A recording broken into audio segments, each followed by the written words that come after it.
Hello friends, welcome my YouTube channel में आप सभी का स्वागत है। फिर से मैं एक नई वीडियो के साथ आज के अपडेट वीडियो के साथ आज की वीडियो की आपके लिए बहुत इंटरेस्टिंग, बहुत ही प्यारी सी जो अपडेट है वो आप सभी साथियों के साथ लेकर आ चुका हूं। यानी कि फिर से आप सभी के लिए परमानेंट आपकी जो वैकेंसी है उसके बारे में यहाँ पर डिस्कस करेंगे। आप सभी को मैं बता दूँ कि यहाँ पर जो वैकेंसी देखने को मिल जाएगी आपको 3700 प्लस जो पोस्ट हैं वो आपकी यहाँ पर देखने को मिलेंगी।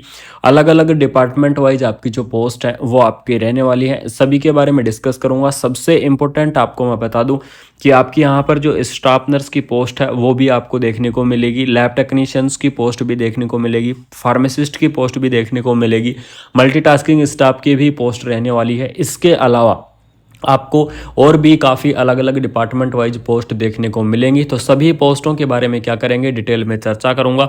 सबसे इंपॉर्टेंट और इंटरेस्टिंग चीज़ ये है कि परमानेंट भर्ती है, कोई भी कॉन्ट्रेक्चुअल्स भर्ती नहीं है। एप्लीकेशंस फॉर्म यानी नोटिफिकेशंस रिलीज़ किया गया था 9 दिसंबर को, यानी कि 9 दिसंबर को आपका नोटिफिकेशंस है वो आपका रिलीज़ किया गया है। इस वैकेंसीज की जो लास्ट डेट रहेगी वो आपकी रहेगी 22 जनवरी, यानी कि 22 जनवरी तक आप क्या कर सकते हैं, इस वैकेंसीज के एप्लीकेशंस फॉर्म को आप फिलअप कर सकते हैं।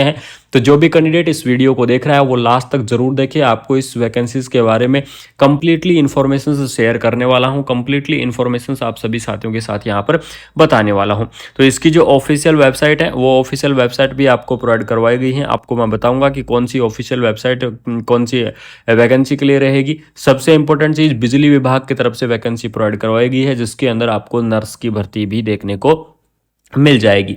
यहाँ पर देख लीजिएगा, कार्यालय सहायक श्रेणी के टोटल 818 पद यहाँ पर दिए गए हैं। ठीक है, उसके बाद में यहाँ पर कैटेगरी वाइज आपको यहाँ पर डिवाइडेशंस किया गया है। उसके बाद में आपको यहाँ पर वितरण देख लीजिएगा। लाइन जो परिचारक हैं, जो लाइनमैन होते हैं, उनकी 1196 पद आपको प्रोवाइड करवाए गए हैं। लेकिन हम बात करेंगे हमारी जो सबसे इंटरेस्टिंग जो वैकेंसी है, स्टाफ नर्स की वैकेंसी, लैब टेक्नीशियंस की वैकेंसी। इन वैकेंसियों के बारे में आपको साथ में क्या करने वाला हूँ, डिस्कस करने वाला हूँ। काफ़ी बड़ी PDF है तो यहाँ पर साथ बने रहेगा। आपको कंप्लीटली अपडेट देने की पूरी कोशिश करूँगा आपको, कि आपकी जो इंपॉर्टेंट जो इंटरेस्टिंग सी जो आपकी वैकेंसियाँ हैं उनके बारे में आपको अपडेट प्रोवाइड करवाई जाए। ठीक है, तो इसके अंदर आप ज़रूर से जुड़े रहिएगा। साथ में आपको बता दूं, यहाँ पर देख लीजिएगा, आपको फार्मासिस्ट की जो वैकेंसी है वो आपके निकल कर आ चुकी है। यहाँ पर आपको फार्मासिस्ट के टोटल 2 पद आपको देखने को मिल जाएंगे। ठीक है, फार्मासिस्ट की वैकेंसीज रहने वाली है, परमानेंट वैकेंसी रहेगी। ध्यान रखना, कोई भी कॉन्ट्रेक्चुअल्स की वैकेंसी आपको नहीं देखने को मिलेगी।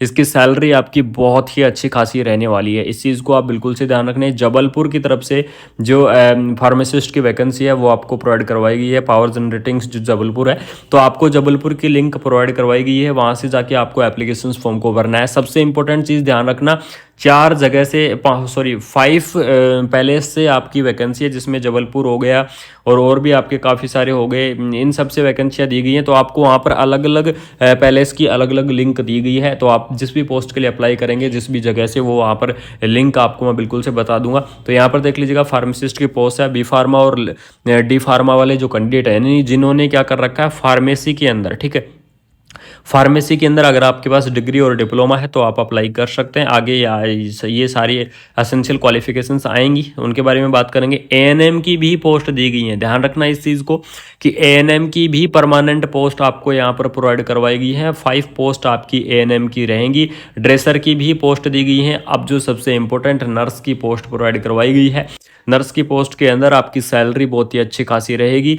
और इसके अंदर जो GNM कैंडिडेट, BSc कैंडिडेट एलिजिबल्स हैं, वो सब कैंडिडेट अप्लाई करेंगे। लैब टेक्नीशियंस देख लीजिएगा, आपको लेबोरेटरी यानी कि इसके अंदर DMLT और BMLT वाले जो कैंडिडेट हैं वो क्या करेंगे, अप्लाई करेंगे। रेडियोग्राफर की भी आपको पोस्ट प्रोवाइड करवाई गई है। तो बिजली विभाग की तरफ से जो भर्तियां हैं वो बहुत ही शानदार भर्तियां प्रोवाइड करवाई गई हैं। इनकी एसेंशियल क्वालिफिकेशंस के बारे में चलते हैं कि इनकी एसेंशियल क्वालिफिकेशंस क्या क्या रहेगी। अलग अलग कैटेगरी वाइज आपको एसेंशियल क्वालिफिकेशंस दी गई है। तो आपको मैं जो फार्मासिस्ट हो गई, ANM हो गई, ठीक है, स्टाफ नर्स हो गई, इनके बारे में बिल्कुल से बताऊंगा। तो यहाँ पर देख लीजिएगा, फार्मासिस्ट के लिए सबसे पहले 12th पास होनी चाहिए, वो भी साइंस के साथ। सबसे पहली चीज 12th पास साइंस के साथ। उसके बाद में आप फार्मेसी के अंदर, ठीक है, फार्मेसी के अंदर आपके पास क्या होना चाहिए, डिग्री और डिप्लोमा होना चाहिए। अगर फार्मेसी के अंदर आपने बी फार्मा या डी फार्मा कर रखा है तो आप क्या करेंगे, फार्मासिस्ट की इस पोस्ट के लिए एलिजिबल्स होंगे। ठीक है, उसके बाद में आपको एएनएम की पोस्ट दी गई है। एएनएम की पोस्ट के लिए आपको एएनएम का जो कोर्स है वो आपका कंप्लीट होना चाहिए। अगर एएनएम कोर्स कंप्लीट है तो आप क्या करेंगे, इस वैकेंसीज के लिए एलिजिबल्स होंगे। उसके बाद में आपको स्टाफ नर्स की पोस्ट दी गई है, तो स्टाफ नर्स की पोस्ट के लिए 12th पास होनी चाहिए, वो भी साइंस के साथ। सबसे पहली स्टेप 12th पास साइंस के साथ होनी चाहिए। उसके बाद में आपने अगर बीएससी नर्सिंग कर रखा है तो भी आप इस वैकेंसीज को अप्लाई करेंगे। आपने जीएनएम कर रखा है तो भी आप क्या करेंगे, इस वैकेंसीज के लिए एलिजिबल्स होंगे। यानी कि आपने यहाँ पर कोई भी आपको एक्सपीरियंस नहीं देना होगा। आपने जीएनएम किया है तो भी आप अप्लाई करेंगे, बीएससी नर्सिंग किया है तो भी आप अप्लाई करेंगे, पोस्ट बीएससी नर्सिंग किया है तो भी अप्लाई करेंगे। और अगर एमएससी नर्सिंग कैंडिडेट एलिजिबल्स हैं, इंटरेस्टिंग है इस पोस्ट के लिए, तो एमएससी नर्सिंग कैंडिडेट भी क्या कर सकते हैं, इस वैकेंसीज को अप्लाई कर सकते हैं। उसके बाद में आपको लैब टेक्नीशियंस की पोस्ट दी गई है, तो लैब टेक्नीशियंस के लिए आपको डीएमएलटी बीएमएलटी वाले जो कैंडिडेट हैं वो इस वैकेंसीज के लिए एलिजिबल्स होंगे। रेडियोग्राफर के लिए आपको डिग्री या डिप्लोमा होना चाहिए रेडियोग्राफर के अंदर, ठीक है। ईसीजी टेक्नीशियंस की पोस्ट है, और भी सारी काफ़ी अलग अलग, लेकिन जो इंपॉर्टेंट अपडेट थी उनके बारे में मैंने आपको अपडेट दे दी है। अब बात करेंगे एज लिमिट के बारे में कि इस वैकेंसीज की एज लिमिट आपकी क्या रहेगी। तो यहाँ पर देख लीजिएगा, मिनिमम एज लिमिट 18 ईयर, यानी कि कम से कम 18 ईयर, और जो मैक्सिमम एज लिमिट है, मैक्सिमम एज लिमिट आपकी 33 यानी कि 33 ईयर। 18 से 33 ईयर के जो कैंडिडेट है वो इस वैकेंसीज के लिए क्या रहेंगे, एलिजिबल्स रहेंगे, यानी कि इस पोस्ट के लिए आप अप्लाई कर सकते हैं, ठीक है। बाकी आपका जो गवर्नमेंट रूल के हिसाब से जो एज रिलैक्सेशन है वो एज रिलैक्सेशन आपका प्रोवाइड करवाया जाएगा, ठीक है। उसके बाद में यहाँ पर देख लीजिएगा, आपको कुछ कंप्यूटर आधारित आपका जो सीबीटी एग्जाम्स है वो आपको देखने को मिलेंगे। ऑफिशियल वेबसाइट देख लीजिएगा जहां से आपको आवेदन करना है, तो ऑनलाइन आवेदन रहेगा। सबसे पहले बात कर देता हूं कि ऑनलाइन मोड रहने वाला है, यानी कि कोई भी अदर मोड मान्य नहीं होगा। इसकी ऑफिशियल वेबसाइट से ही आपको एप्लीकेशन फॉर्म को फिलअप करना होगा। इसकी ऑफिशियल वेबसाइट आपको डिस्क्रिप्शन के अंदर मिलेगी, वहां से जाके देख सकते हैं। साथ ही साथ ऐसे ही इंपॉर्टेंट अपडेट का नोटिफिकेशन लेने के लिए व्हाट्सअप ग्रुप, टेलीग्राम ग्रुप से जाके जुड़ जाना है। आपको वहाँ पर रेगुलरली अपडेटेड टाइम से मिलती रहती है। ऑफिशियल वेबसाइट देख लीजिएगा www.mponline.gov.in या फिर iforms.mponline.gov.in क्या है, आपके एप्लीकेशन फॉर्म इन ही वेबसाइटों से स्वीकार होंगे। तो आपको इन वेबसाइट से एप्लीकेशन फॉर्म को यहाँ पर फिलअप करना होगा। ये वेबसाइट आपको मैं डिस्क्रिप्शन के अंदर जरूर से प्रोवाइड करवा दूंगा। उसके बाद में यहाँ पर देख लीजिएगा, इंपॉर्टेंट डेट भी आपको प्रोवाइड करवाई गई है कि इंपॉर्टेंट डेट क्या रहने वाली है। तो आपके 24 दिसंबर से एप्लीकेशन फॉर्म की क्या हो चुकी है, स्टार्टिंग हो चुकी है, ठीक है। यानी कि 24 दिसंबर से एप्लीकेशन फॉर्म आपके भरना स्टार्ट हो चुके हैं, और लास्ट डेट आपकी रहेगी 23 जनवरी, यानी कि 23 जनवरी तक आपको क्या करना है, इस वैकेंसीज के एप्लीकेशन फॉर्म को आपको भरना होगा। तो जो भी इंटरेस्टिंग कैंडिडेट है, जो भी इस वैकेंसीज को अप्लाई करना चाहते हैं, वो आप 23 जनवरी तक आप क्या करें, इस वैकेंसीज को अप्लाई करें। उसके बाद में आपको करेक्शंस का भी टाइम भी दिया गया है। करेक्शन का टाइम आपको 25 जनवरी तक रहेगा। अगर किसी कैंडिडेट का कोई गलती से अगर कोई मिस्टेक हो जाती है एप्लीकेशन फॉर्म के अंदर, तो 25 जनवरी तक आप बिल्कुल करेक्शन कर सकते हैं। ऑफिशियल वेबसाइट से ही आपके एप्लीकेशन फॉर्म मान्य होंगे, ध्यान रखना। ऑफिशियल वेबसाइट आपको मैं बिल्कुल से प्रोवाइड करवा दूंगा डिस्क्रिप्शन के अंदर। उसके बाद में सैलरी यहाँ पर आपको दी गई है, बहुत ही अच्छी खासी सैलरी रहने वाली है। आपको मैं बता देता हूँ कि स्टाफ नर्स की वैकेंसी की सैलरी क्या रहेगी, फार्मासिस्ट की क्या रहेगी, ठीक है। तो यहाँ पर देख लीजिएगा, आपकी जो सैलरी रहेगी 62,000 रुपये तक आपकी सैलरी जा सकती है। 19,500 से आपकी स्टार्टिंग होगी। एएनएम की सैलरी भी आपकी 62,000 रुपये तक जा सकती है।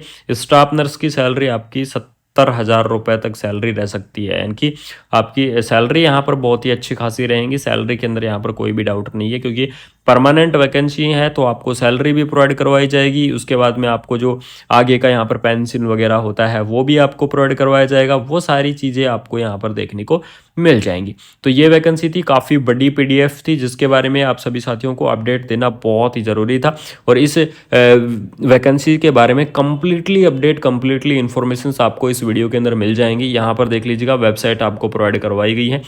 इंदौर की वेबसाइट ये हो गई, आपको जबलपुर की दी गई है, ठीक है। उसके बाद में भोपाल, जबलपुर, आपको काफ़ी अलग अलग जो वेबसाइट है वो आपको यहाँ पर प्रोवाइड करवाई गई हैं। लेकिन इसकी मेन वेबसाइट से आपको एप्लीकेशन फॉर्म को फिलअप करना होगा। वो वेबसाइट में आपको बिल्कुल से यहाँ पर प्रोवाइड करवा दूंगा कि किस वेबसाइट से आपको एप्लीकेशन फॉर्म को यहाँ पर फिलअप करना है। तो ये आपके लिए बहुत ही शानदार सी भर्ती थी, जिसके बारे में अपडेट देना बहुत ही जरूरी था। अगर आपको ये वीडियो इंटरेस्टिंग लगी और ये भर्ती आपको अच्छी लगी तो वीडियो को क्या करना है, शेयर करना होगा, अपने दोस्तों के अंदर ज़्यादा से ज़्यादा फैला दें।